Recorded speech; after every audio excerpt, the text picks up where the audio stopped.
It is the Anfield Wrap. I'm Neil Atkinson, joined by Josh Williams, Gareth Roberts, Stu Wright and Rob Gutmann. Mark Garnett from the Steven Gerrard Academy will be speaking to John Gibbons. That is to come.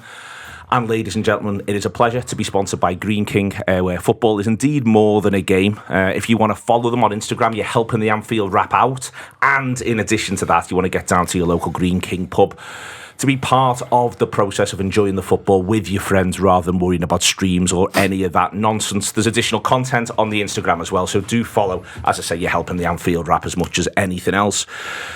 Helping the Anfield Wrap is Manchester City 1, Liverpool 1. Gareth Roberts, it's an excellent point for Liverpool in the current context of this season. It's an absolute belter of a point. It certainly is, mate. I mean, look, you know, me and Stu were there last season and we got battered.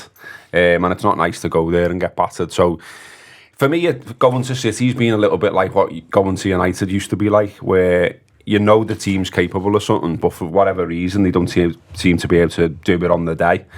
And I thought there was a little bit of that in the early exchanges, if you like, in that, you know, I thought Liverpool were a little bit in their own heads in terms of, you know, overplaying a little bit, sort of not confident around the box, looking for that extra pass when the extra pass wasn't on, that kind of thing.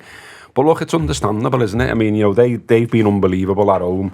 23 consecutive wins. 23. It's boss that we've ended that, by the way. It's brilliant. I mean, I think they were about to break a record that went back to the 1800s, Sunderland, of all teams.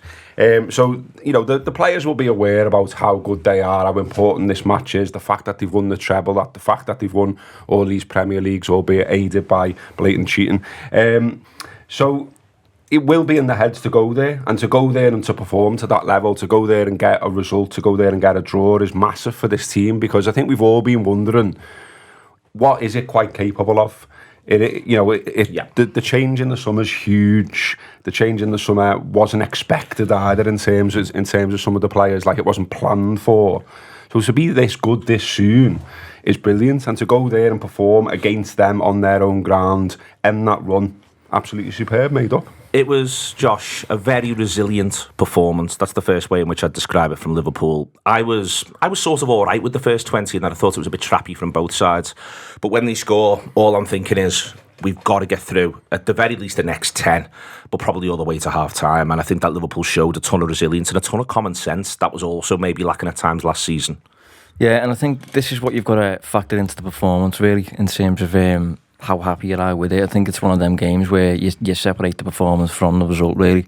The results obviously were made up with, really, in terms of getting a point there and stuff, and it tends to be a bit of a bogey ground for us. We've got the point there, you know, no issues with that. But in terms of the performance, it was a weird one to assess, I felt. I thought we started the game, as you say, first 20, for me, a lot more composed than usual on the ball, a bit more relaxed, less hurried, less just like hoofing over the defensive line, and we saw a fair bit of possession as well in the early stages and that, but more than I expected. Yeah, same. And initially I was thinking, like, you know, this is the midfield, this is the midfield influence and things compared to the previous midfield that we have in terms of the dynamics that they offered and stuff. But over the course of the game, I feel like generally we were relatively in touch with them. I felt. I think they looked a tiny bit stronger across most departments, but you know, you'd kind of expect that, considering they're treble winners, that a team that have been with each other longer, they are playing. He picks 10 who played for him last year, which I think is dead interesting. He doesn't take any chance anywhere. He picks 10 of last season's team. Yeah, it's at the Etihad as well. Yeah. And Klopp's preparing like a really new group of midfielders, especially for a game away at the Etihad on the defensive side, with basically one session, you know, which is difficult. So all in all, it's. I think we've got to be pleased with what we saw. I think we looked capable enough to compete with them, especially considering it's the first time this new group have faced them as a team, and you know, we'll grow into that, and I'm sure we'll look a lot better as well, you know, when we next face them later in the season. That was one of the odd things about it for me, Stu, was that I felt you're dealing with two teams who I feel are both evolving, and that's a bit mad because they're, you know, I said he just picked 10 of the previous season's team that won the treble, you know, they have the season that they have last season in comparison to the season that we have last season. You know, I don't necessarily disagree with Josh that maybe they just edge it in most departments, but it is only just, and to me it just looked like two evolving teams. I wasn't really expecting that. You know, I've seen a lot of City this season and they haven't massively impressed me whilst they're obviously really, really good. But I wasn't expecting to sort of see two teams that look a little bit like they're in a bit of a transition. It doesn't make a ton of sense to me. It makes sense for us to be in a transition, and that's one of the reasons why I think it is such a good point and such a good performance. Yeah, I understand what you're saying there. I think there's also an element of both teams are a little bit gun-shy against each other. I think they're so aware of each other, there's so much history. And the two teams are evolving. Like I said there before, you know, we went last year, and on the back of that, I woke up yesterday morning so excited. I wasn't nervous about the game. I wasn't nervous about the result. The thing that I was nervous about was that we might go and not have a go. I just wanted this opportunity. I just wanted to take this opportunity to like test out this new Liverpool team, see how it's evolved, see what its limits are, see what its capacity for growth is. Put a bit of fear into them, put a bit of doubt in their mind again. Even if we don't come away with the results, have them on the turn, have them think, God, we've got to go and play these at their ground again. Oh, I know, and God, this is going to go for years again. Look at these fellas that they've bought. We're going to have to do this every year against them. And the same the other way, really, as well, I suppose, with their changes. And I don't think it really lived up to that. I've seen some comments where people have talked about being a high quality game. I don't think it was particularly a high quality game. Didn't you? No, I thought there was patterns of play. I thought there was moments of high quality within it. I thought the setups defensively were quite high quality. I thought Manchester City's, particularly when we were trying to build from the back, the absolute wall they put up consistently blocking the passing lanes for us to get out in midfield was incredible. It's probably the best I've seen. So I thought that was incredible. But in terms of when you talk about the evolution of the teams there, I was disappointed in City because I thought you've only got plan A, B, C and D is all the same plan. Everything was down that left-hand side. There was a point after about an hour in the game where Foden was carrying it on the counter-attack down their right-hand side. And he looked up and he saw that Doku was out of position and he was more central. In fact, he was a bit more right of central. I don't know, must have been some kind of transition in the play. And he, rather than continue the attack, he put his foot on the ball, stopped, passed it back and recycled the ball while Doku ran back over to his left wing position and they started the move again. And then they pumped it down his side. That's what they've been doing a lot of, and that's what's dead interesting. They won't even take any risk even when they're in transition like that. He's so risk averse with them now. Yeah, and I mean, they're a team. They remind me of almost like a Zagreb team in the back end of the 80s, where he's got so many defenders in the team. He's got defenders everywhere. Kenny loves a fullback, didn't he? And Guardiola's gone quite similar to an extent. Loves a centre half. He loves a centre half, yeah. But to see that their evolution has now, certainly when they're playing us, and you've said there it's been quite apparent throughout the season, to see that they've now got to a point where that is plan A, B, C and D, and it seems that then the only other plan is, certainly was yesterday, let's see if the ball breaks in the box for the absolute killer that we've got up front, which is what happened. They didn't create that. We gave them that goal. Let's be fair.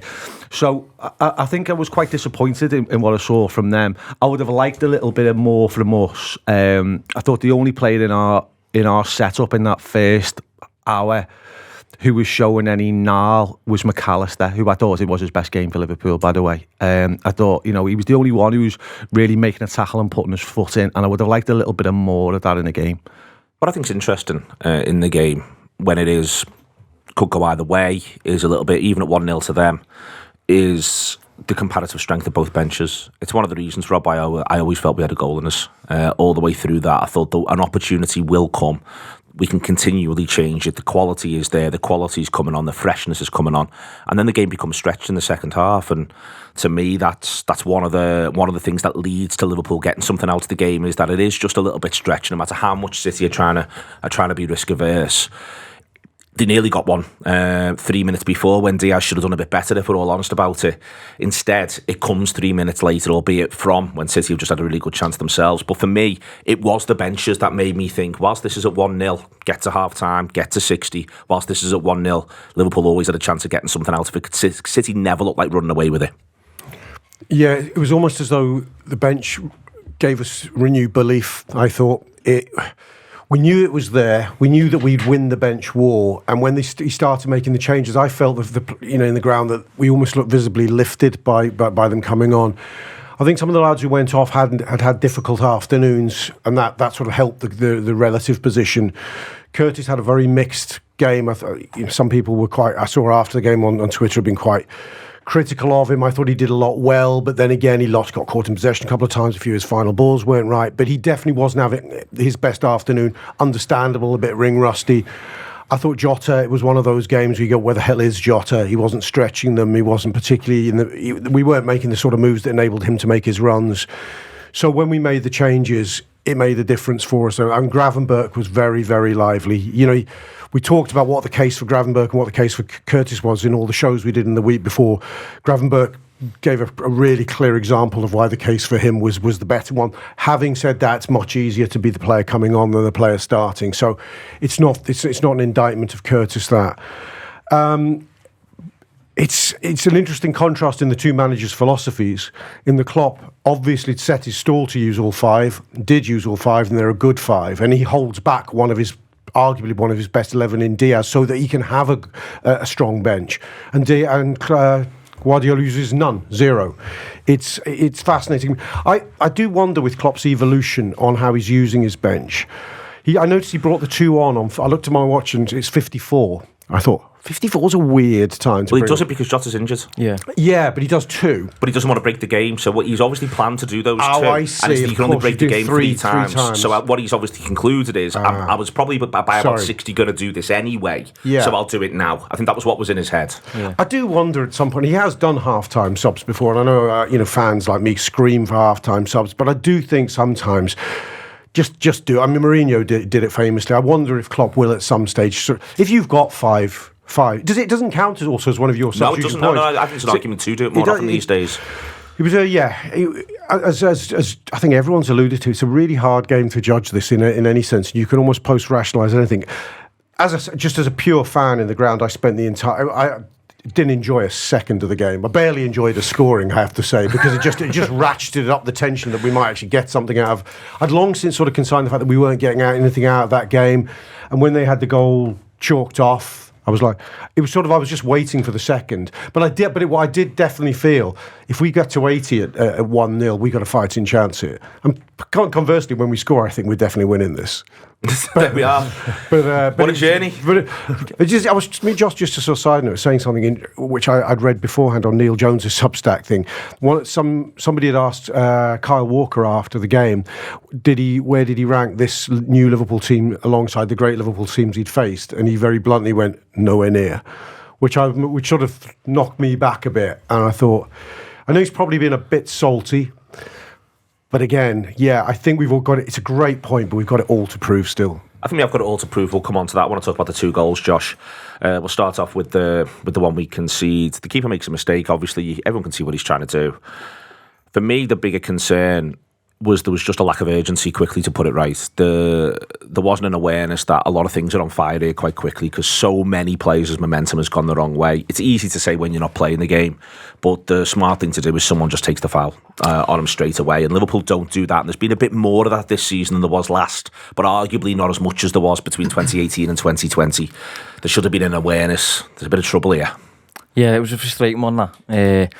I felt in the early stages, City didn't create a great deal themselves. I feel like the kind of openings that they got, we gave them through silly little errors. I think there was a moment where it might have been Tsimikas gets caught on the ball, something like that early on. The keeper gives them one early on, doesn't he? Yeah, Alisson gave them two, Alisson gave them two. I thought it was Alisson's worst performance in a while, to be honest. Yeah, terrible.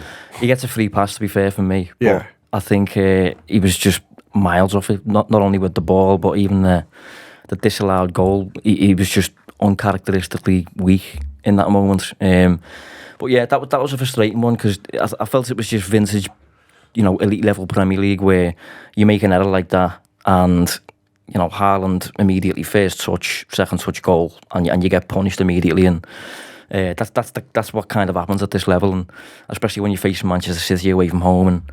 And it was one of them. We couldn't really argue too much about it. We just self-inflicted, really, which is frustrating. The keeper's been brilliant, Gareth. Let's just be crystal clear, so you can be honest about it. I think it was interesting. McAllister post-match talks about the jet lag thing because it happens to the goalkeeper. McAllister's done a really interesting little thing where he says he couldn't keep his eyes open in team meetings leading up to it, and their goalkeeper didn't go.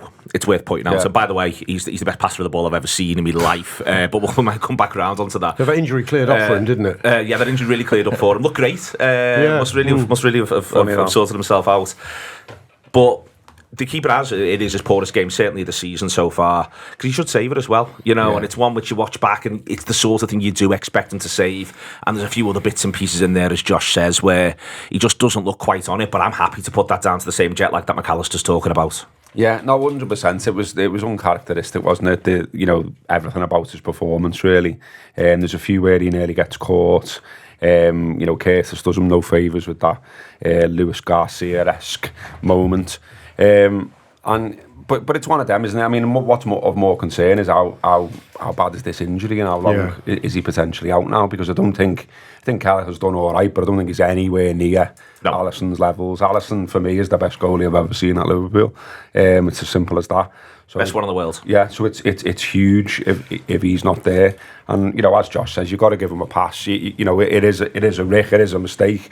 But what he's trying to do is release Mo Salah and get Liverpool on the attack. And what he actually was trying to do would have worked. It was a good idea, but it's just one of them. I mean, I'm more concerned that Nathan Ake is allowed to act like Beckenbauer and go to Trent and Szoboszlai so easy. I think there's an interesting thing about Liverpool. I wondered whether it was a tactic. There was a lot of talk in the week, not least from me, about the referee being a mank and the referee growing up like literally round the corner from the stadium, affiliated to Manchester FA. Absolutely wild for me that he's refereeing that match. Not fair on him for one thing. Well, no, exactly. But I actually thought he was all right, and I think we've got away with one with the goal that's disallowed. Did you have the chance about him in the ground? Did that come over on the telly? No. What was it? You mank bastard! Throughout the game, well, every time he got one wrong, which was quite frequently with his booking decisions. But I mean, the crowd noticed it. So I wonder, given both that and how Liverpool have been treated by referees this season, I wonder whether there'd been something in the team talk or the strategy about just play it safe today, lads. Because there was I didn't think they looked wound up. I didn't think they looked like a coiled spring coming out flying into tackles like you might expect. I thought they were very, calm in that respect. Look at even Trent with Doku. I don't think he flies in on him at any point. No. He just allows him to hold the ball in a certain space, runs with him, you know what I mean? Because we were saying when we were watching it, weren't we, how come he's not just putting one on him and saying, I'm here. But I think it might be because of what's happened at Spurs and because of what's happened generally this season. Let's not give the referee a chance, do you know what I mean? Let's sort of be sensible about I think also, though, Gareth, I think it's also worth saying they're dangerous from set pieces on top of everything else. There's a lot of big lads in there. And then in the second half, when we do begin to give a few free kicks away in that sort of left wing area, I think it's noticeable that over and over again, you're like, God, they're good at these. There's such good delivery. They're good at attacking it. Rodri, Diaz, and I wonder if the other thing is, lads, no easy set pieces either, because they can hurt from there too. Yeah, and I think that's the best bit about the display, really, the sort of the professionalism to come away with a draw. I think we can all say, and probably will say, that Liverpool could have done better in moments. It wasn't the best performance you've ever seen from Liverpool.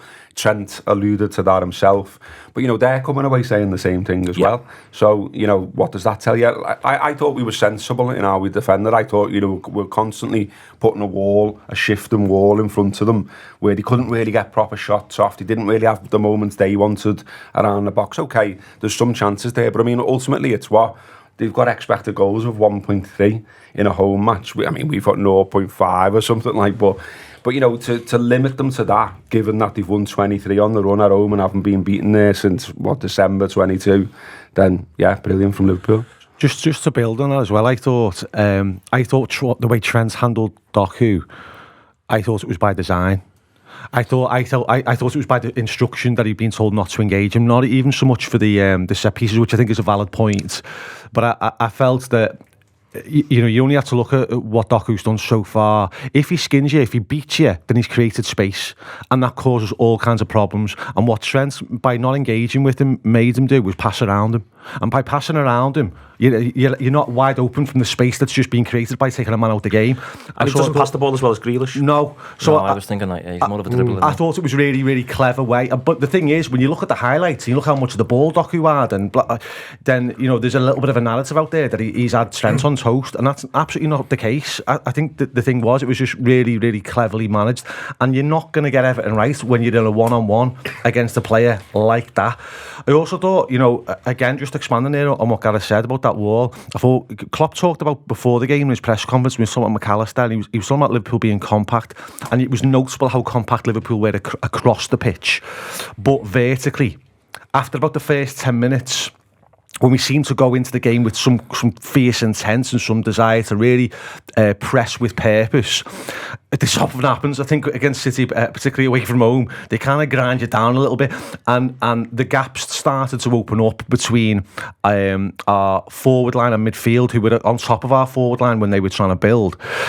But we weren't pressing with the same conviction, and our defence, and that space in the middle of the park then for their midfield and they're so good at the one-touch football and getting it through that first line into the midfield. It's amazing to watch at times. It's incredible. So when they're pulling that off so quickly, then we were wide open and giving them huge spaces to run into, giving them a platform to build pressure. But then we had that really sensible approach, that wall that they couldn't get through because we were compact across the pitch. On our goal, Rob, there's, in terms of, we criticise the goalkeeper, but he does ever so well. Van Dijk does well as well when you see the replay. It clips off Van Dijk to hit him. He doesn't panic when it's coming towards him, the keeper, he deals with it. What to me, it's been talked about Liverpool's professionalism and Liverpool's calm. To me, it's sort of all in that moment. Yeah. Practically every football team I've watched until 2014, say at that moment doesn't calmly play it out from the back. They just empty it and go from there. McAllister just takes a breath and Liverpool open up, and being able to manage the emotions like that, they go up the other end, and it ends up being an excellent goal. Trent's been in one penalty area, he ends up in the other one, slotting it. It's wonderful technique. I mean, the quality of the strike. City haven't solved the problem of Diaz getting in the few minutes between when it's happened. They've overcommitted, and I just think it's an excellent Liverpool goal. Yeah, it's an exemplar goal for all that's good about this current iteration of Liverpool that we've seen so far. One thing I don't think has been talked about a lot is all season really is our deep defending. And Klopp referenced this pre-season when he said he wanted to see us good in both boxes. But when we've been forced to deep defend, we deep defend well. We get bodies thrown in. The number of times Doku did make himself half a yard and the ball did end up coming across, you think, oh shit. But the Haaland chance which Alisson saves, which starts the goal. It was actually a very rare occasion in the game where actually one of his balls across the box actually reached a City foot. But when we come out, it's got everything in it, really. It's got McAllister's composure, which is echoes of, is it the Everton breakaway goal where he gets us out? But there's two sort of quiet contributions in that goal, which watching it back, I'd noticed Gravenberch takes that ball a long way up the pitch. Yep. Hugely important. The other sort of lost hero in it is Gakpo, who just as Salah gets the ball across to him from Luis Diaz, looks up for an option, and Gakpo quickly makes a dart to his right, and two City defenders follow him. The space opens up for Trent, and Salah goes, oh, that sideways ball, and Trent's actually got a clear run on goal there, or a clear run to get his shot away. But without Gakpo's pulling two men away, that goal doesn't happen. But you know what? It's quietly as good a goal as we scored there, apart from the best goal we ever scored there. But it's a really, really good goal. Moving on into individual performances, Rob, you get to see why he starts Matip for the on-the-ball reasons, especially in that first hour. I think as Matip tires, as the game gets a bit stretched, he does look just a teeny little bit exposed, Joel, but in that first hour, his ability and desire to bring the ball out, to punch it through midfield, to find the pass, to be composed, I think is hugely important. I think it's a genuinely excellent game from Matip. It really is. I mean, there's a few of our sort of older stagers who've put in performances this year which have reminded us that they're far from finished. And a few have talked about Matip getting back to his best level, although he's had a solid season. I thought he was exceptionally good. There's the bit he actually brings the ball out as one of the most dangerous phases of play we had in the entire match, where he runs through them and stretches them. But yeah, his composure was there. I didn't think he quite had that level of a performance still in him. I sort of think if that's the level he can find, we need to keep Matip fit. We need to... He's the cotton. There was a phase where he edged himself ahead of... Well, he won a war with Joe Gomez after the title season, didn't he? Got Gomez out of the way. Or was it either side of it? I can't remember the order of events. You feel he could edge Konate out of the way if he keeps up this form, and he actually literally did that yesterday. It's, again, to appreciate what the manager's chosen to do tactically, Josh. You get to see in Matip's performance precisely why he's picked him. I was sort of struck by it. You know, you can go from I'm not quite sure why he's doing this pre-match, and after about half an hour you're like, I know exactly why he's done this. And that's an interesting journey. You know, that he gets what he wants to such a degree is also worth pointing out. The manager, you know, he's not a stupid man, he's very, very clever, he knows the game, but that ability to be able to, you know, he's not quite the same as the way City's many centre-backs play, but that ability to be able to punch it through, I just think it's so important in games like that to make sure that you do keep the ball. And I think the idea of being able to keep the ball for the first hour is the explanation of a lot of what the manager's decisions are with the team. Well, I agree with Stu earlier in terms of Guardiola's setup just being so defensively sound in comparison to his last outing as well against Chelsea. I think he was a bit all over the place with that concede 4. He really shored that up against Liverpool. But I think just having a player like Matip on the pitch, specifically when you're building the game, he just offers so many solutions for you in terms of his unpredictability. And, you know, he's not kind of phased when he's the free man. And when he's the free man, he makes it the case that someone else becomes the free man by committing the body. So yeah, I thought Matip was brilliant on the ball. There was a moment as well on top of the kind of marauding run that he did. Really subtle moment later in the game where I think Liverpool were pressing for a goal. And the ball kind of comes out of the sky or something. He's getting pressed by Bernardo Silva, who's like a little dog at times. And he just put his foot on the ball and just rolled it the other direction. Just so relaxed, so calm. You could argue maybe Konate would have panicked a little bit more in that moment, potentially Gomez as well. But it was a proper like ball-playing centre-halves moment where he just put his foot on the ball, played that easy despite getting pressured by a really good player. And yet that kind of foundation allows Liverpool to just see more of the ball at the Etihad, which is easier said than done and which so many teams struggle to do. There's something, Gareth, in both Matip and Van Dijk. Van Dijk does it a couple of times first half, where the solution to the way in which City are going to press you is, as Josh says, to back your technique and flip it round on them and run at them. Yeah. And both of them do it. And that, again, that's not an accident. That's the manager, A, making a decision, well, he's always going to pick Van Dijk, but to pick Matip. But I suspect also B, saying to them beforehand, when this happens, give them a little bit back like that. Make them not want to pressure 100%, because you can make them look daft and create the space and go the other way. Yeah, 100%. I mean, I think, you know, it's definitely part of the plan. Yeah, it sort of doesn't feel like it's part of the plan. I feel like it shouldn't be. It shouldn't be allowed. I don't. It's something about Matip and about like the man he is and how he looks and how his body is, that when he goes on those runs, I just hear the Benny Hill music in my head. You know what I mean? and like it feels like it's wrong, but it's definitely right. And he's really good at it as well. Do you know what I mean? He can beat men. Like there was one run he went on where you were actually thinking it's on for the shot there. You know? Yeah. And like I thought he was going to hit it, and I was a bit disappointed he didn't, because you know, love nothing more than to see him score. But you know, it's tough for them to set up against that, isn't it? They're not expecting that. I think as well in a game of that magnitude, they're not expecting the centre half to start doing that as well, because it's obviously comes with risk. But yeah, it was definitely part of the plan, and it definitely was difficult for them to deal with. I love Matip. It's a shame that he's 32, and it's a shame that we've got to start thinking about, you know, what happens next. But get him on the pitch, and you know, I think, you know, long gone are the days where we were down. You know, there was a bit of a thing once upon a time was, you know, is he a bit almost too relaxed? Does he get stuck in? Has he got that fire in him? Now he looks like a cultured centre half and a great signing, and you know, it says everything that he picked him for this match. He's definitely got the fire in when you see him having those regular nervous breakdowns on the pitch as well. The Brentford one was unbelievable, wasn't it? I think there's something interesting at those, Stu, that it's sort of what Haaland doesn't want to be doing as well. I thought it was interesting to see Haaland had a little laugh with Trent when he got pulled out into the channel, and he wins the throw and all of that. But you don't see Haaland do much channel work. Like, he doesn't do that dog centre forward work of hold the ball up, win a throw, or it doesn't have to. The whole thing's built so he doesn't have to. And I think there's a little thing where maybe this is something that sides can think about with City, because it isn't to say for a second that Haaland isn't absolutely brilliant, because he obviously is. But part of what he does is he devotes his entire energy to, I'm going to be brilliant in and around, between the posts, doing all that.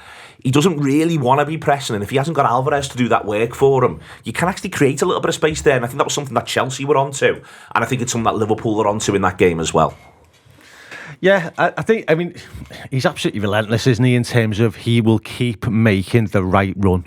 He will keep, even the goal, I thought, you know, when you look at it, that kind of situation broke down, and as Ake's moving forward, we're a little bit in transition in defence, because obviously we weren't expecting to be dealing with the ball coming back at us so quickly, and Matip and Van Dijk are trying to get themselves organised, and Haaland is on with Van Dijk, and he then runs onto the back of Matip, and Matip doesn't know he's there. And he ends up through that run. I think Van Dijk could have been a little bit sharper with it, to be honest, and just been a bit more alive to it. But I think it was very easy to lose a split second of concentration with the way that transition happened. But he managed to create himself an absolute acre of space in that channel, which is incredible to be able to do that against those two centre-halves who, you know, there can't be many better centre-half partnerships in the world when they're on form, and they are on form at the minute. Van Dijk and Matip are very, very much on form, and that is the partnership I feel going forward at this moment in time. So to find that, there was a lot of talk. I noticed in the half time about comparing, you know, what an incredible finish and chance that was from Haaland compared to Núñez, and how he made a mess of it when he got put through one time. But the difference was the run that Haaland had done, and because they're breaking transition, as I said, he could have got a double-decker bus down that channel, and he could take his time and slide it into the corner. Whereas Núñez, it wasn't the same chance. It was not the same chance. It was a case of, you know, he got put through. It was a little bit behind him. He had to bring it forward onto his wrong foot, and then he had it felt like about 6 defenders immediately on him, because they are so well set up defensively for the reasons that we said before. So, yeah, I mean, other than that, though, I can't remember a Haaland chance in the game. I can't remember. Well, apart from the Alisson save that goes the other way, yeah. There's a header as well. There's a header at the end as well. Yeah, he has a header at the end from the corner. Getting dangerous from set pieces. But you'll take that 1 or 2 in a game, wouldn't you? Do you know what I mean? And one of them was by our own making. By the way, that little comparison thing, which Rob won't have known because he was in the grounds, was a great example of Neville turning up with a narrative he's decided beforehand and then absolutely hammering it and then creating it into the narrative because no one knows what else to do, and then you've got to go from there. So the best thing to do is just fucking ignore it. Go on. Núñez got 3 decent efforts away during the course of that game. At least 3. The one he took on his left that you were just referencing, Stu, and there's one in the second half on his right where Edison has to make a really smart save. I was just behind that. There's some whip on that, by the way. And then there's the header early on.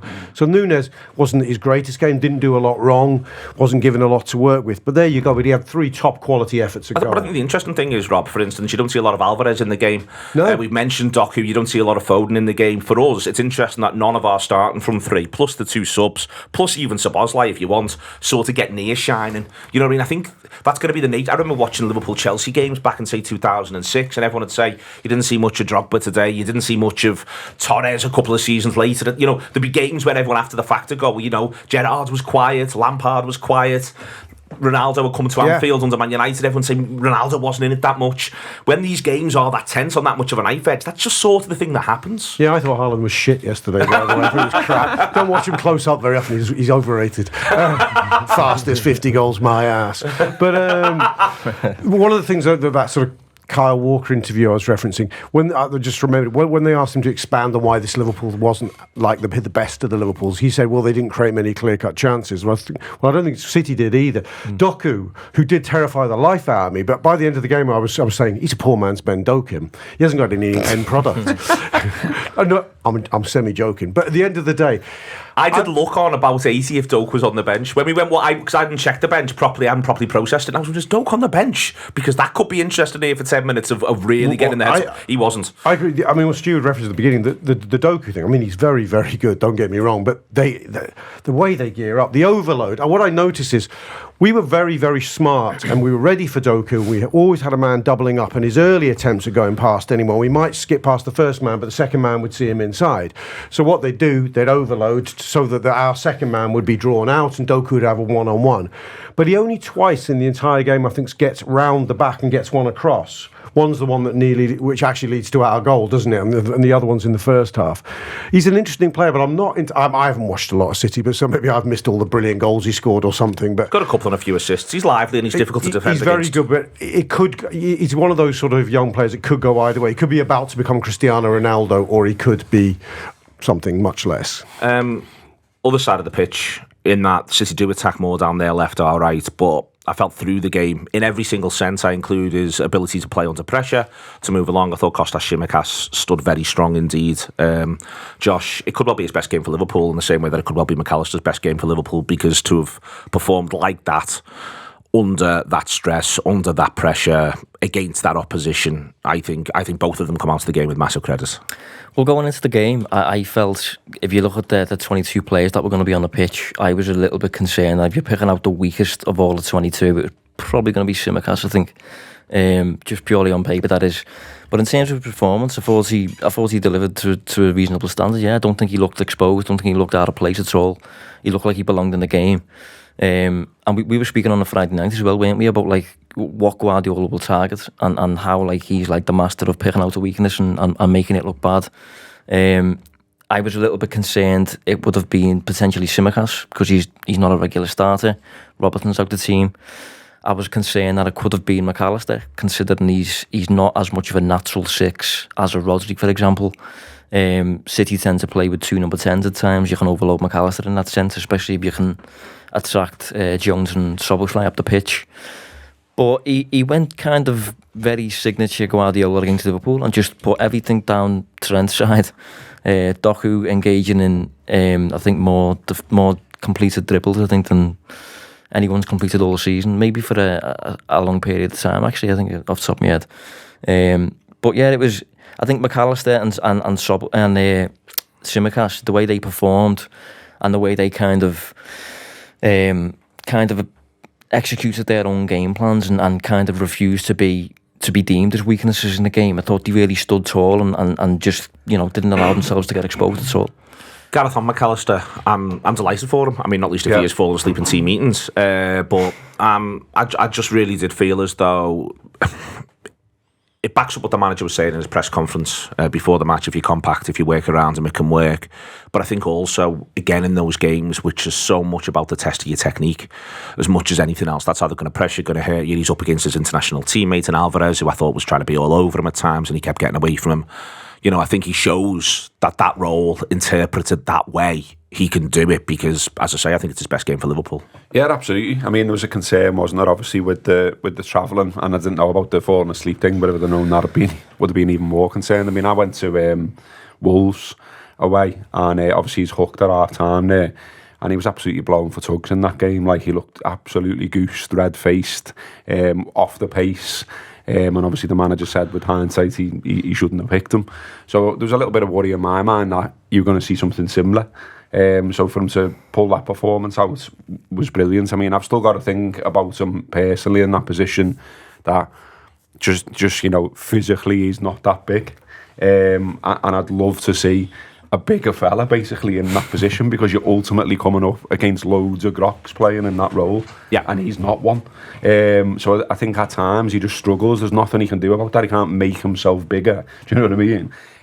But give him, what he is, what he's got, and given that he is playing out of position as well, ultimately, I thought he was superb yesterday. Enjoyed it. I thought he was really dogged as well. I mean, we're talking about how he was on the ball and keeping the ball and getting away from people. I thought in terms of just being like, we mentioned the little dog on the pitch. Well, he was our little dog. Do you know what I mean? And he was sort of, I thought he was Mascherano-esque at times, which I enjoyed. Yeah, I completely agree. As I said before, I thought it was best game for Liverpool. I think McAllister's. I think Klopp's playing him there because he can play on the turn, but I don't think it's a great strength of his. I think McAllister is much more effective when the game's opening up in front of him, and he can link the forward players. He can bring things to play. But I think yesterday, I mean, like everyone else, I was a little bit worried that they try and target him when he was on the turn, and they didn't get near him really. And it was the one midfielder I thought that really played with an awareness of everyone else around him. He was one midfielder who'd put his foot in. I think he was the one midfielder who looked like he realised he was in a very, very competitive game, against potential title rivals. Hopefully, that's the position we're going to put ourselves in. So, yeah, really, really good. Just quickly on the player who gets man of the match on Sky. We've mentioned the way in which he marshalled Doku brilliantly, Rob. Got to see some range of passing from him, but I think they were trying to do a bit of a job of ensuring he doesn't get on it and blocking his lanes, as had been discussed. But it's such a great goal for the Liverpool vice-captain to score. You know, it feels so imbued with meaning and significance for him. It's arguably, and I don't want to sound like one of those fellas, it's arguably the sort of goal he should score more of, given his technical ability. He arrives onto it brilliantly. His entire performance is excellent. Trent Alexander-Arnold played ever so well. Yeah, it's a goal that's going to provoke that debate, and I think it probably was on Sky afterwards. Was it the should he play in midfield debate? I imagine that Carragher and Neville. We just went to pub. Yeah, we just I had to do a show. Rob. I had to do a show. You know what I mean? You probably did. We've all got jobs. He does. I mean, look, Trent Alexander, when you see him strike a ball that cleanly, you go, well, of course he can strike a ball that cleanly. He strikes a ball that cleanly in all areas of the pitch. And it's just another one of those reminders. I just wish there were two of them. One that could play this perfect hybrid midfield role, deep-lying, quarterbacky kind of role that quickly got the balls over top and release people, but also one who could be like a Steven Gerrard attacking midfielder who could arrive into space on the edge of the box and use that weapon he has just to put the ball in the back of the net. And it's a debate that's going to rage and rage and rage. I do wonder whether was it Carragher who said, I think in the week or something, it'd be good if Liverpool did actually give themselves an option at right back, so that they had variation, maybe in the middle of a game even, to bring somebody on who was a genuinely attacking good right back who could do a little bit of what Trent does anyway, and allow Trent to be one of the attacking number 8, to be a hell of a break glass. Or at number 6. Or at number 6, Klopp's the one who said that. And I kind of think, yeah, I get that, but I really like lads who put the ball in the back of the net and are quite trustworthy when you put them in range of goal. Rodri scores a lot of goals for City these days from number 6. He does. Maybe it would have to be the way we'd set up. They seem to manage to let him arrive in those positions. The interesting thing was Trent plays midfield for England in the week, and I didn't watch either game, but I did read the report. That's because you're a human with a life. Yeah, exactly. But I did read this. I did read the reports, and in each one they talked about him getting 2 or 3 shots on good efforts on goal away, and I thought, yeah, that was his only effort in that game, and probably his first effort probably in the last 4 games for Liverpool, which it feels agonisingly like something has to give to make that happen more often. It can't just be a lovely treat. I think we should hail his scouseness as well in this podcast, because you've got their fans singing about poverty yet again. Just grim chants that don't belong in a football ground for me. So they're doing that all game. Footy players tend to say in interviews they don't hear things, which is absolute bollocks. And I remember doing something with Andy Robbo, and I asked him about that, and he said, well, I play fullback and I'm right by the fans. What do you think? Of course they hear it.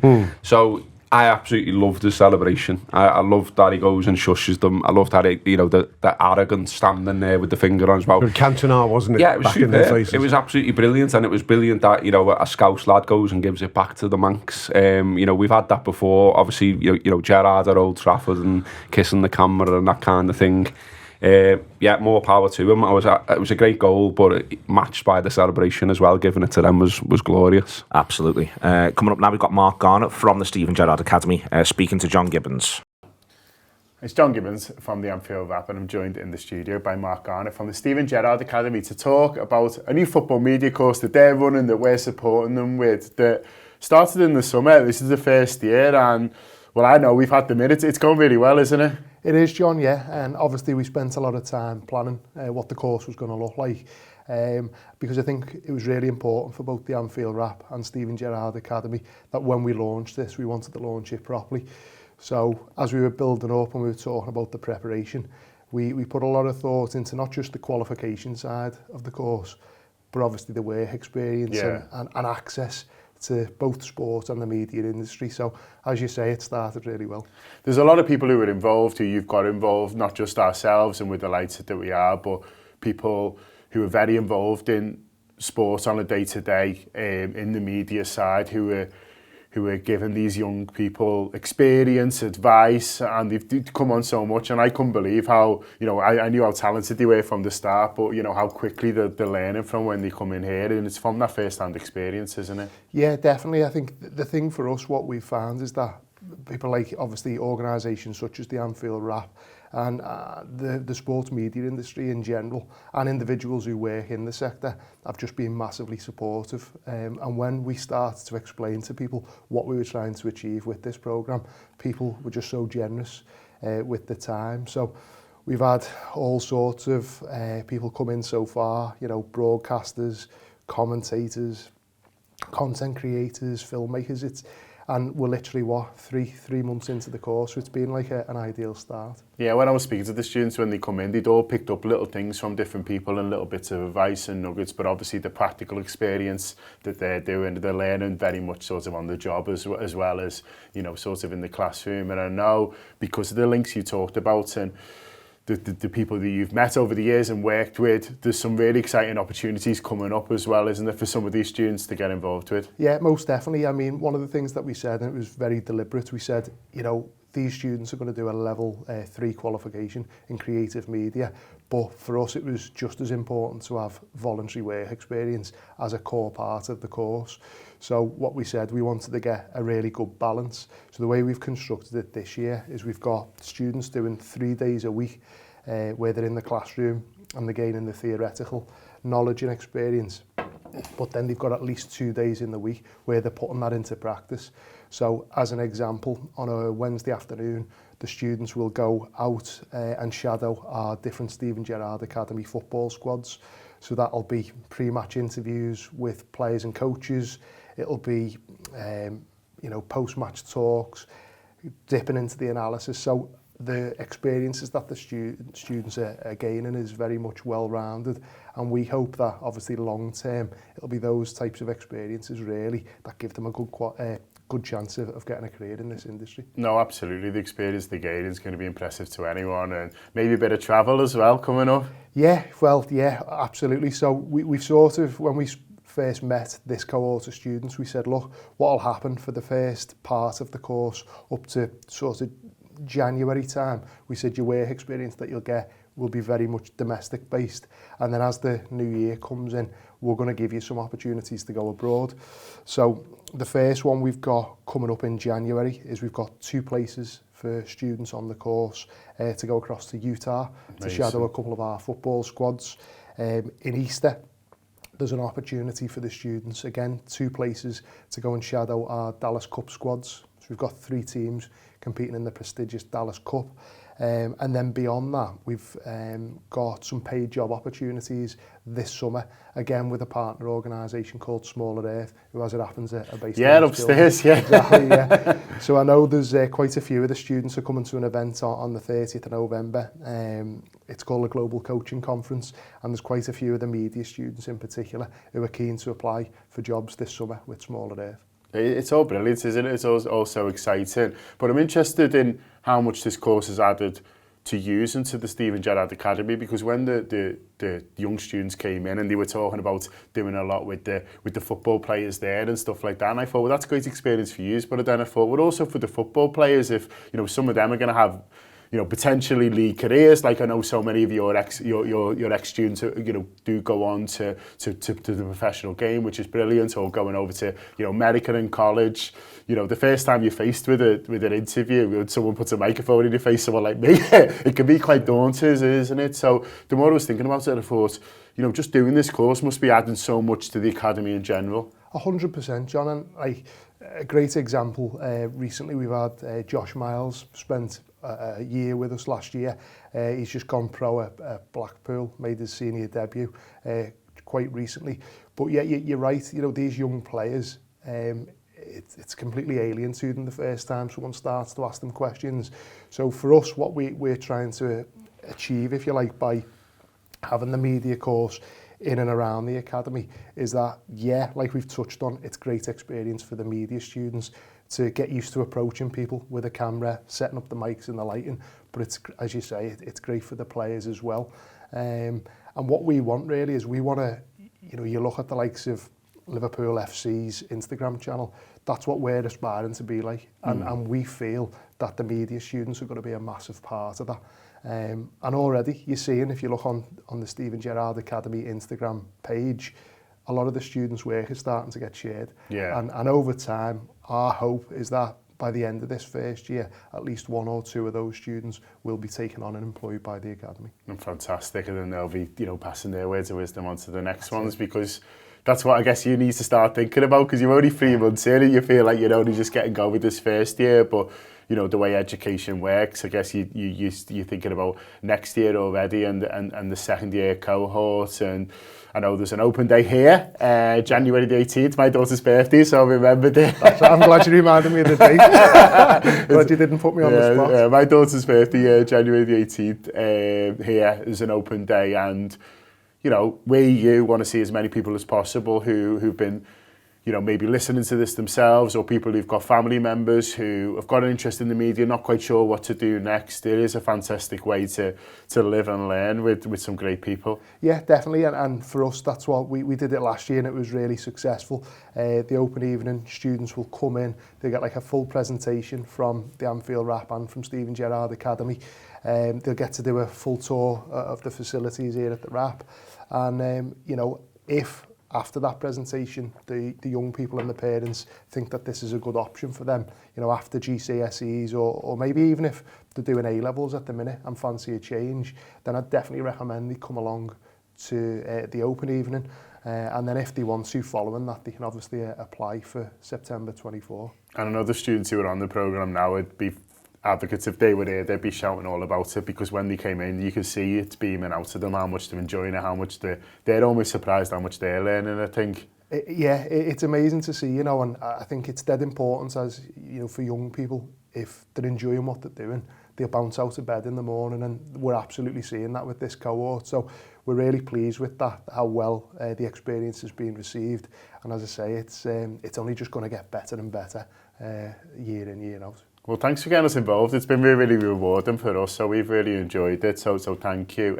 So if people want to have a think for themselves or for family members about next year, they maybe want to come here and for the open day, January 18th, how do they find out a little bit more? So I think, first of all, if you want to just get a little bit more information about the academy itself, the website, stephengerrardacademy.com. The Instagram page is regularly updated. There's a few posts a day going out on there. So that's just stephengerrard.academy. And I think really in terms of anyone who wants to come along to the open day, they can either send us a direct message through the Instagram page, or just drop us an email at info@stephengerrardacademy.com. Brilliant. It's all very exciting. Thanks so much for coming in. Appreciate it. Thanks very much for your time, John. Nice one. Thank you very much to Mark. Isn't it nice to have Gareth? How are you?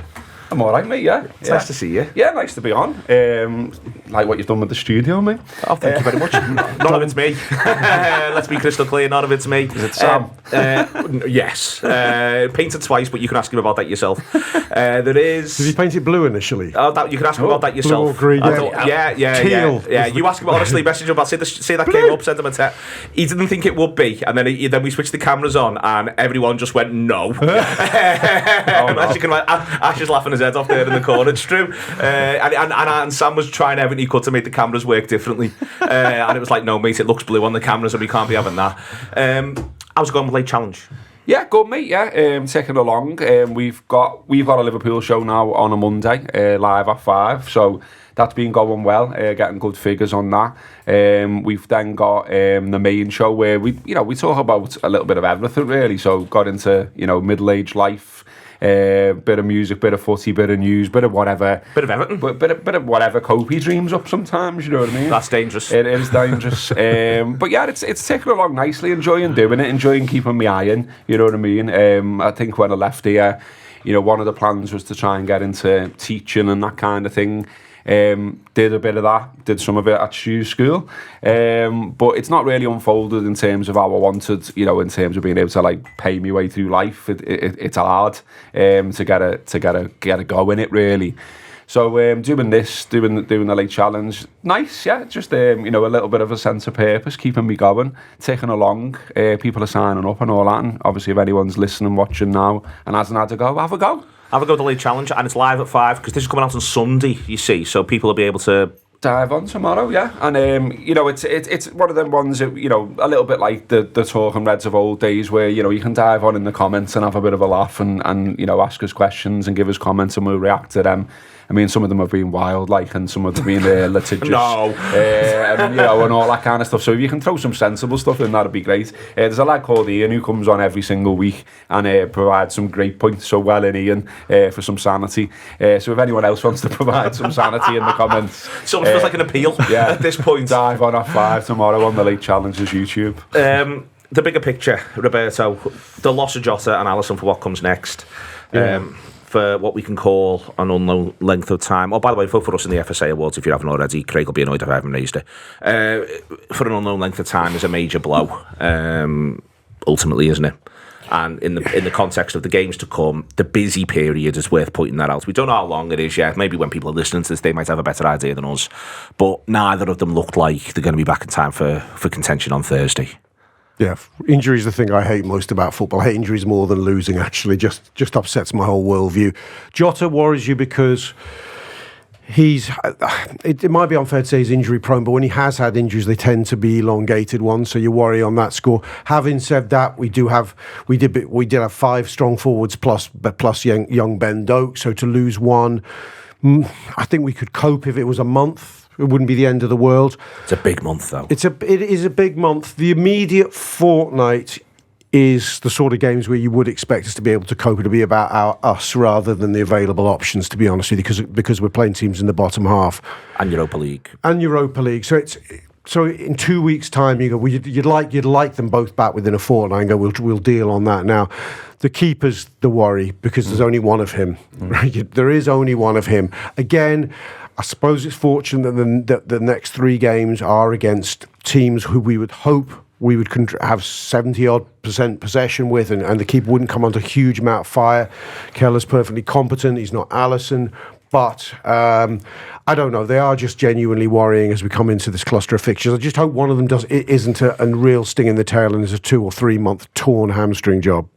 Yeah, the big thing for me is the period of time that it's happened ahead of. You know what I mean? I don't think Liverpool have got a free midweek now until, is it mid-January, something like that? And then there's loads of time. Yeah. Well, it depends if they can get through the League Cup, but yeah. Yeah, so we're just playing all the time. So not having that option of Jota who can play across the front line and is one of the few who can maybe play on Salah's side if Salah needs a break, just because of how 2-footed he is.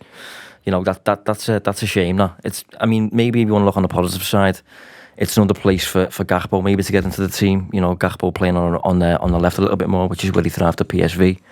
So that's maybe a positive angle of it, but it'd be nice to have him available for this busy period, as you say. And in terms of Alisson, you know, I said earlier he had the free pass for the weekend, and the reason he's got a free pass is because he's the best goalkeeper I've ever seen at Liverpool, and his ability to almost win points on his own, I think, is just unrivaled. Like, you've only got to check his numbers and his overperformance in terms of, in comparison to like normal shot stopping, it's beyond normal. And his ability to sweep up, his ability to distribute from the back, one-on-ones. Yeah, one-on-ones. I mean, we can see a few of them. Because the way we play, it's a decision. We can take the risk because we've got him in goal. You can't take that risk as freely if it's Keller. You just can't. Exactly. I was saying do you think there's a better one-on-one goalkeeper there's ever been? I mean, Schmeichel was the archetype, but I think he's at that level. I think he's better than Schmeichel. I think Schmeichel was just all about, I'll make myself really, really big. This fella comes and like palms the ball away and anticipates. I accept that. There's a lot of nostalgia with them kind of talks, isn't there? But I think Alisson, for me, I'm not sure. I mean, I obviously haven't watched the Premier League since the era began, but like, I can't see many all-rounders that are as good as him across the board at everything that a goalkeeper is responsible for doing. He doesn't really have a weakness when you think about it. And as I said then, like, in terms of Liverpool maybe adapting a little bit, it could give the team a bit of a kick up the backside, basically, in terms of we can no longer, you know, allow these shots if Keller is going to be in goal for this Christmas period. So maybe it provides a bit of a defensive boost on that side of things. But having, you know, trying to win a title without Alisson in your goal is going to make it a lot harder, basically. Yeah, I mean, I think you're spot on there, mate, because that, you know, they defend almost knowing they've got him at times. You know, the risk taken, the high line, all of them things that are being discussed. In 1920, they do have the start of the season, first 8 weeks with Adrian. It's worth pointing that out. No, it is worth pointing that out, and it goes all right. And then just at the minute where you think it's about to turn, Alisson comes back to full fitness, and he's better than him. Gareth is better than Adrian, obviously. There was a debate at that time: should Adrian stay in goal? Do you remember that? Yeah. Oh, Mate, Wow. I still have nightmares about that. Ludicrous. Was Those Adrian people should be on the goal- list. Was he in goal for the draw at Man U, Adrian, or was Alisson back by then? I think Alisson was possibly back by then, but I'm not 100%. So he won every game with Adrian? Yeah. Won the Super Cup, didn't Won the he? Super Yeah, Cup as yeah, well, he yeah. did, yeah. Adrian, when he lost his mad thing afterwards. I mean, look, Kelleher, I like him and everything, and I like his character, and I think he's had some good games with Liverpool, particularly in the League Cup. But I don't know. I mean, you mentioned ring rustiness before, Rob, about Curtis Jones. I think sometimes he looks like he has that as well. I thought one of the goals against Toulouse was awful. Like, it just looked like he was hugging the post and made it easy for the lads to just stick it in the other corner. And obviously, when you stood on the cop watching that, you're going, well, if that was Alisson, do you know what I mean? So I hope we don't have loads of if that was Alisson moments. I mean, I was just looking there to see if anything had been said, and Klopp said afterwards that I spoke to him and he said he only felt it a little bit, but we'll have to see what happens with the scan. So there's a little bit of hope there that maybe it's not as long as we fear. But I think as well, look at the... You maybe deal on, right now, if I ask you all, would you all deal on he's back for Selhurst Park? 100%, yeah, because by a mile. That would last Fulham and Sheffield United to be the three misses. Yeah. that's what I was about to say. I deal on back for Man U. All right. The run of fixtures, the run of fixtures is kind, isn't it? You would say, to cope with any injury. So as you just said, Lask got 20-1 to win at Anfield. So I think we'll be all right. And then Fulham at home, Sheffield United away, Palace away, another Europa League game, and then Man United. Even Man United, I don't want to tempt fate here, but people keep going on about this game. They're crap. I know. So It's part of my easy run. yeah, exactly. It gets tougher as you approach Christmas. We're not deep enough into Advent there. That's past the easy home I'm run. looking at it going, well, we're definitely winning that. We've got 3 home games on the spin: Man United, West Ham, and Arsenal. Arsenal's the difficult one. Yeah. Man United are crap. Yeah, West Ham's harder. Yeah. No, with you, couldn't agree with you more. By the way, I'm really looking forward to watching that chaos unfold later on today. Stu, in the league title picture, it's an annoying late winner for Arsenal. It's worth saying, not least because they deserved it. I thought it was another game where I just felt they were short of inspiration. But to be fair to them, yet again they kicked the door down, and that's part of doing this job. But for me, in terms of the run of fixtures to come, whilst we've all just been there, well, we will deal on this with the goalkeeper, etc., etc. Part of the reason why I actually wouldn't deal on it in Selhurst Park is because what they haven't shown still, and it's a bit harsh because they haven't had tons of opportunity to do it. Wolves, they do show it. They don't show it at Luton. Is that they can get the job done against the bottom 10 away from home. It remains in a really weird way. They can go to tough grounds away and really give a great account of themselves. That's what they've done everywhere they've gone over the course of the campaign. For me, the challenge is they've got to go, and I think they've got to put a performance in at Bramall Lane, because what they want is sides thinking Liverpool are coming, we don't want to get made a show of on our own ground. We want to cover up a bit. And I really think it's a big one at Bramall Lane. I'm not building it up for no reason. Liverpool have got to go there and show you don't mess with us. Yeah, this Liverpool team, for all the reasons we've said so far as well, but, it's still got everything to prove, and this is one of the things that they've got to prove, that they can actually put the run together. And there's been a lot of talk about the... I've won an away game in the league now since September the 14th. Yeah, and there's been a lot of talk about the run that we've had of aways, and we've got a lot of the difficult ones out the way and blah, blah, blah, and stuff like that. But that's only the case. That's only, worth its salt if we actually then start to put away the lesser lights within the league. And Liverpool should be looking at this now.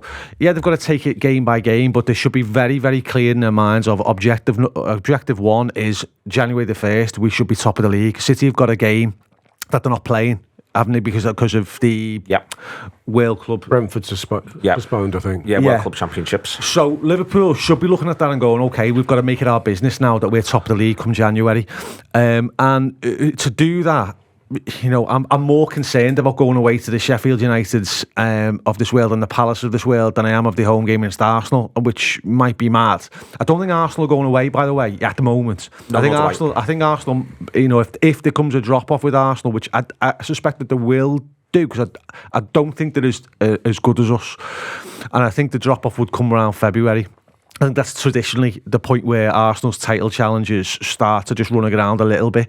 But I can see them, this being a very competitive, healthy race up until that point, and we've just got to make sure that we're still, it's still our business then. The idea you said at the very top of the show, Rob, that they've got this result, but you're still not sure what it means. We know what it means if they win the next 3 league games. That's when we know what it means. That's when it's inarguable what it meant. They've got to knuckle down. And listen, I think you can turn Luton into a bit of a hard luck story, especially when you look at the numbers. Me and Josh talked about that on the show. Yeah. You can turn it into a bit of a hard luck story. They haven't got room for any more hard luck stories, though. They haven't got room for hard luck stories at Bramall Lane and Selhurst Park. They are nailed on must-wins, and I'm not taking Fulham for granted either, but you'd expect Liverpool at Anfield to do the decent thing. It's Bramall Lane and Selhurst Park for me. There's a big red arrow over both of them, which there was before they kicked off against Man City in my head. Yeah, we do a great show, don't we, in our subscription service, tour player called The Overview Show, where we look at banks of fixtures. I think it's been nominated for BAFTAs, actually. I've no doubt it has. So something like that. It's an incredible show. But on that show, as its host, I made the point that these 3 games were season-defining. I thought the City was a free hit to a degree. Well, now we've got that free. I know people don't like that kind of talk, but it wasn't going to define who we were as a team. But as you said, these 3 games do, because they're against lesser lights. They're the sort of fixtures where we clearly dropped too many points last season. Yeah. I feel if we navigate these, and I hate to sort of heap pressure on myself as well as the team, but I hate anything less than 9 points from those.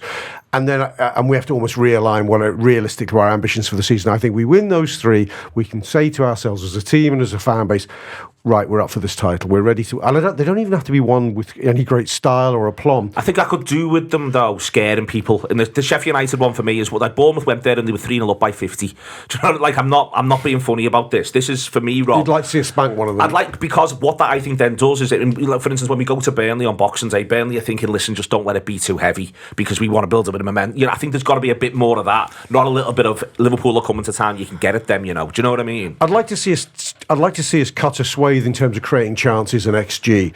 One of the things that was, I know people said against Luton, we created a few nailed on chances and that we should have come away with something, but I felt we weren't able to open Luton up quite as much at will as I would like against a team that's that poor, and I'd like to see us do that.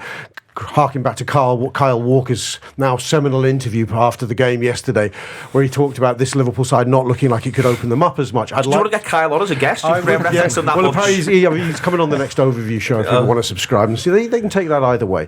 But there's a point at which I think when you say when we noticed we had a great team on our hands under Jurgen Klopp was when that front 3 truly began to gel in the second phase of the 17-18 season.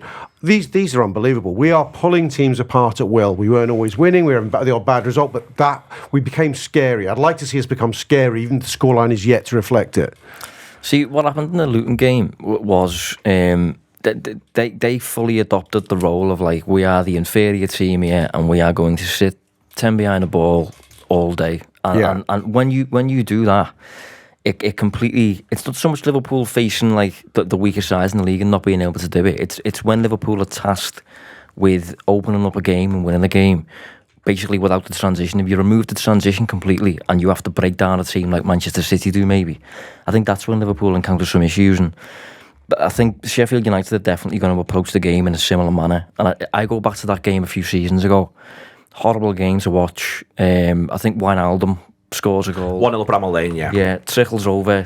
Through Dean Henderson. Yeah, that was a true. We made very few chances that day. Yeah, one or two good ones outside of the goal. Yes. Yeah, but relatively tight pitch, and it's that kind of match scenario that Liverpool needs. Such a small pitch. Yeah, it is. Liverpool, it's like watching an 11-a-side game on a 5-a-side pitch. It's mad. It will feel very Luton. It will feel like Luton again. What time is the kick-off? 7:30. Is it 7:30? Well, there you go. Yeah. Wednesday night at 7:30. Looking forward. Banana skin, mate. Definite banana skin. Are you going? Yeah. Lask, quickly, Gareth, I'll read the team out. You can tell me if you disagree. Kelleher, Gomez, Konate, Quansah, Chambers, Endo, Elliott, Gravenberch, Diaz, Gakpo, Doku. Sounds fair, mate. You don't really, like I said before, I mean, they're crap. I can't be bothered with this. No disrespect, full disrespect, some disrespect, loads of disrespect. If you're 20-1 going into a 2-horse race, then you're not very good. You're a bad horse. So yeah, Liverpool will be all right with that team, I think. Any disagreements on that team? I'd play Jones. I just think Jones has missed a lot of football and he was clearly ring rusty, and Jones plays better. Bit of rhythm, maybe use Elliott in the front 3, use Jones, Doku to come on. Yeah, if you want to get the best out of Jones, I think you've got to give him a little bit of a run. You've got to find a way to give him a run. And, you know, I'm saying that, but I'd be playing in the league game, I'd be playing Gravenberch in the league game that follows. But you've got to find a way to give Jones some games. Okay. I think Gravenberch, doesn't play in the international break. He's only got, 40 minutes or so yesterday. I think he can afford to give him an hour and still start him against Fulham. Yeah. All perfectly reasonable, excellent stuff. I'm just going to say it's a game we should obviously win. As Gareth says, at least some disrespect. We could do with Toulouse not winning, because it would mean, therefore, on the night Liverpool are qualified top of the group, and it would be lovely to be able to genuinely use the game on the 14th of December as an ability to give some players time you want to give time to, and give a full rest to others, and even allow a lot of players not to travel. It's been the Anfield Wrap, it's been the business. Thanks to Ash for producing. He's about to run off to Prenton Park to see Liverpool women hopefully do the business as well. Thank you very much to my guests, Josh Williams, Gareth Roberts, Kyle Walker, Stu Wright and Rob Gutmann. It's been the Anfield Wrap this week. It wasn't quite that all bets were off. It wasn't quite that no holds were barred. But me, Stu and Gareth, we were all out late last night. We've done our business. Like Alexis McAllister, we were nearly falling asleep in a team meeting. That's the Anfield Wrap.